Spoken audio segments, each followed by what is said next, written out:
This is the second part of the 1066 Neuroex Physical and Neurological Examination training video, and in this part 2 we will be focusing on assessment of pulse, blood pressure and also the anthropometric assessments. Specifically, we'll be assessing pulse and blood pressure using a digital sphygmomanometer, and we'll be demonstrating this in the sitting and standing positions. We'll then move on to the anthropometric parts of the assessment, and this will include measurement of arm circumference, calf circumference, skull circumference, waist circumference, hip circumference, leg length and height. So now we're going to start demonstrating the Neuroex examination. And to assist me with this, we have Carolina from Argentina, who many of you will know, working with the 1066 Dementia Research Group team in London. So we're going to begin by measuring the pulse rate and the blood pressure, and we do that using the digital sphygmomanometer that I showed you earlier. Now, what's important with the digital sphygmomanometer is that one attaches the cuff on the arm in a correct fashion. Now, you should attach this to the right arm. You should ensure that the arm, when you take the measurement, is completely relaxed so that the participant is just letting it rest in a comfortable way. And you need to ensure that this blue line here lies over the middle of the inside of the arm where the artery with the pulse passes through. And you need to attach the cuff so that the line that connects to the sphygmomanometer is at the bottom of the cuff. And if I could just borrow your arm here, Carolina, you can see here we have the blue line, we have the attachment here coming down, and the bottom of the cuff is just above the point where the elbow flexes. And there is a Velcro attachment on the inside of the cuff here, and we just simply pass the cuff round so that the Velcro is neatly attached there. So that's all fine, that's comfortable for you, very good. So we're now going to make the first assessment of blood pressure level. We plug the cuff back into the machine. If you just let your arm relax so that that is completely comfortable, we tuck that in there. And then what you need to do is to press the start button. And you should say to the participant, you'll feel this cuff inflate and you'll feel some pressure around your arm. That's completely normal. So we press the button,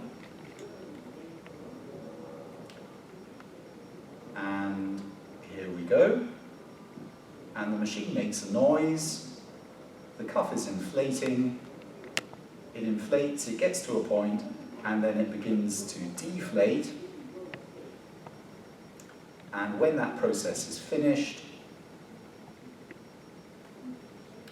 you will see 3 numbers appear on the sphygmomanometer. And these 3 numbers are the systolic blood pressure, 118 millimeters of mercury, that's where it says sys. The diastolic blood pressure, which is 84 millimeters of mercury, where it says dia. And the pulse rate, which is 68 beats per minute, where it says pulse. So now you need to record those 3 measurements, the blood pressure, systolic and diastolic, and the pulse rate, where it says systolic blood pressure 1. That's the first blood pressure reading. So what we're now going to do, because often the blood pressure level settles a little bit as the participant relaxes, is that we're going to measure the blood pressure in the same arm a second time. And you should leave at least a minute between these 2 assessments. I think there's probably been about a minute now since the first assessment. So I'm now going to measure your blood pressure a second time, if I may. We've recorded the first blood pressure level. We press the button again to start the process. And again, the blood pressure assessment happens automatically. The cuff inflates. And it stops and it begins to deflate.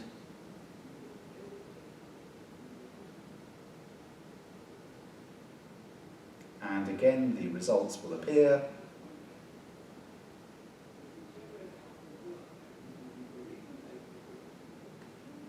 Good. So we now have a second blood pressure measurement, and on this occasion the systolic blood pressure level is 120 millimeters of mercury, the diastolic blood pressure level is 82 millimeters of mercury, and the pulse rate now is 69 beats per minute. So we will record all of this information where it says blood pressure measurement 2. But we're now going to measure the blood pressure a third time, but on this occasion we're going to do this with the participant standing up. Now, you first of all need to make sure that the participant can actually stand up safely unassisted, otherwise you should not make this measure. But assuming that they can, you'll ask the participant to stand up, you'll allow themselves to steady just for a moment, and then you'll measure the blood pressure a third time.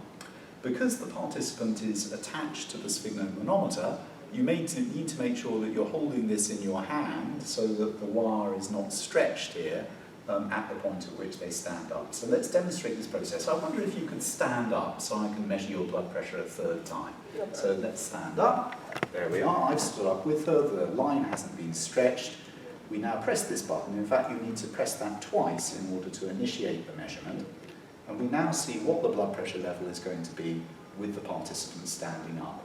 Make sure that they're not faint, that they're not wobbling at all, that they're quite safe standing up. All good? Perfect. Okay. So they stay standing while the assessment is being carried out until that's finished. And we now have a slightly lower blood pressure, which is normal when the person's standing up, 113 millimeters of mercury systolic, 81 millimeters of mercury diastolic, and the pulse rate, as is normal, has gone up a little bit. It's now 89 beats per minute. So we record these three pieces of information under standing blood pressure, and I wonder if I could ask you now to sit down again, please. Thank you. So we're now going to detach the blood pressure up, because we've made all of the measurements that we need to do for that purpose. So I'd now like to take some measurements, if I may, of various parts of the body, if that would be all right with you. And I want to start off, if I may, by measuring your upper arm. So what we're now going to do is that we're going to measure the upper arm circumference in centimetres. And what you should do is that you should take the arm, which is the dominant arm for the participant. So if they're right-handed, you should measure the right arm. If they're left-handed, you should measure the left arm. There probably won't be a big difference, but we should use the dominant arm. Are you right or left-handed? Right-handed. Right. So we will measure the right arm, and what we need to do here is find the thickest part of the right upper arm. It's the biceps muscle here. It's probably going to be in the mid part of the arm. We have the tape measure here. We pass it around just so that it's comfortable and snug there around the upper arm. And we measure this to the nearest centimetre.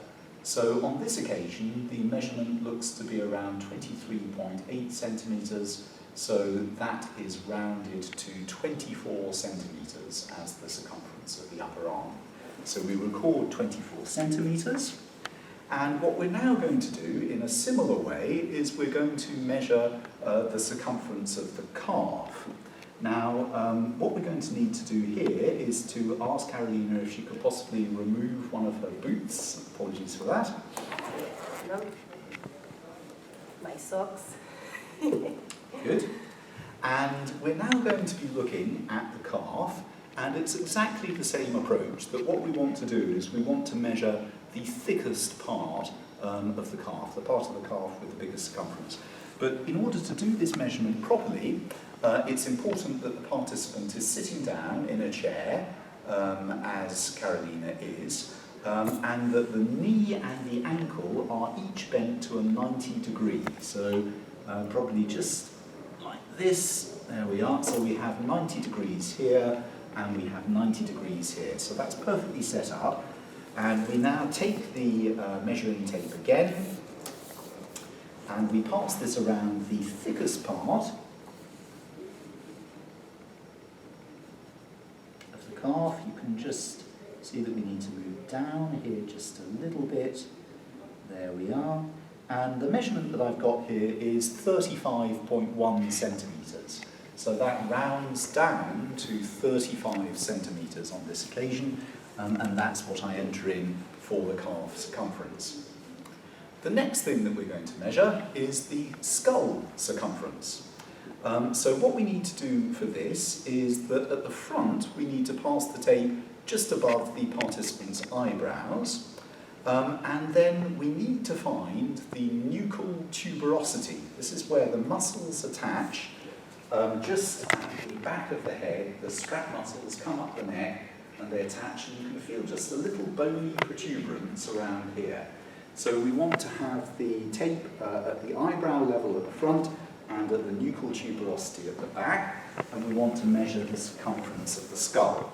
So I'm now going to measure the circumference of your head, if I may, and I just need to touch the back of your head here to find the right point for the measurement. And obviously you will find that many participants have quite a lot of hair, and so you just need to gently press through the hair in order to find the point. And once you've found the nuchal tuberosity, you can put the tape measure onto that, and then you come round the head like so. Oh, sorry for this. We orientate it over the eyebrows. We come back round again to the beginning of the tape measure. Is that comfortable? Perfect. And I'm measuring this at 56 centimetres. So that is the skull circumference. Obviously, a lot of hair can cause some difficulties with this measurement. One simply has to do this as best and as accurately as one possibly can. So the next measurements that we're going to make are measurements of the waist and measurements of the hip.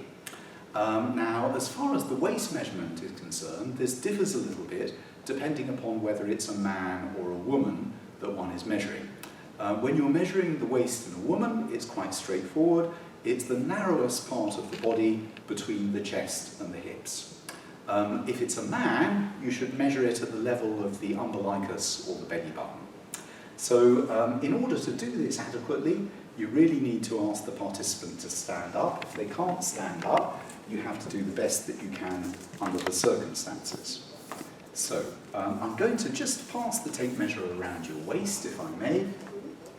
What we don't want you to do is to ask the participant to remove any clothing other than what they can remove with modesty. So if I was doing it on myself, I would ask the participant to take their jacket off, for example. I wouldn't ask them to take their shirt off. So you always need to be mindful of this. And I'm just going to pass this, if I may, around your waist. And so we take the narrowest measurement here. And here we have a measure of 67.4 centimetres. So that rounds down to 67 centimetres. Again, all of these measures are to the nearest centimetre. So if you can remain standing just for a moment, because we're now going to be measuring the hip circumference, and here what we need to do is to take the measure at the level of the greater trochanter. Now this is the bony protuberance that sticks out at the hip. It's quite easy there to locate it. Obviously, if somebody has a bit of body weight on them, it may be a little bit tricky to find this point. Don't press too hard, and certainly throughout this examination you always need to make sure that you don't cause the participant any discomfort. So I'm now going to measure around your hips, if I may, and for this I just need to press on the side of the hip here for a moment. So I'm just identifying the greater trochanter, which is around about here, and I'm doing the same on the other side as well, which is around about here. And then you try and take the maximum measure around here, and again we come around here to look at the measurement, and this is just exactly 97 centimetres. So that is the length, the hip circumference that we've measured. Now, the next measure that we're going to take is the measure of the leg length. And ideally, this is something that you're going to do again with the participant standing up. If you can't do it with the participant standing up, you need to try and see if you can get the participant to lie down. Because obviously if they are sitting down, then the leg is bent and you won't actually get an accurate measure of the leg length. So what we're going to do now is we're going to find another part of the anatomy, and this is not the greater trochanter, which we measured before, but it's the iliac crest, which is the top of the pelvis. So you feel the soft part of the belly here, and on the side you feel the bony bit here, and this is the top of your pelvis, and that is the iliac crest.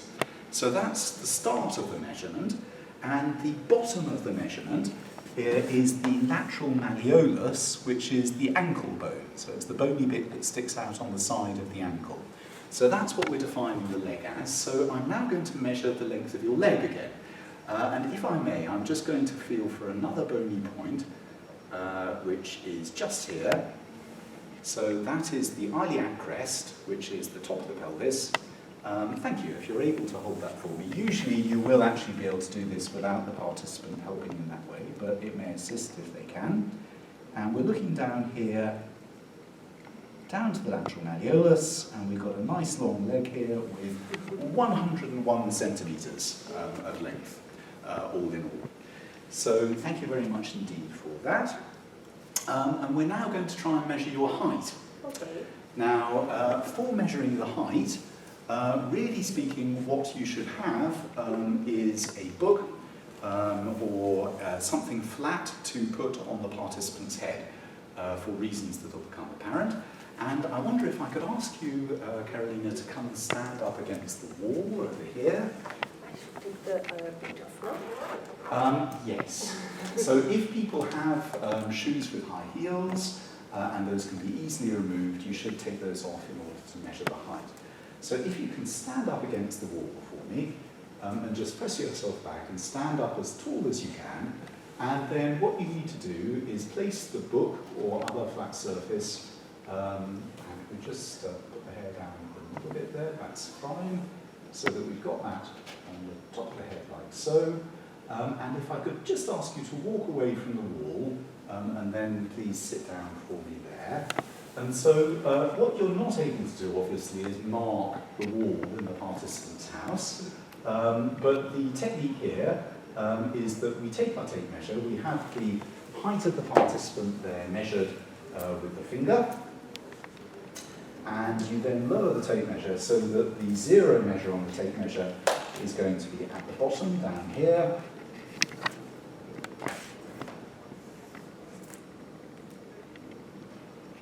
We are, and we hold that point, we come up here, so this is indexing the height, and this is 175 centimetres. Does that sound about right? Perfect.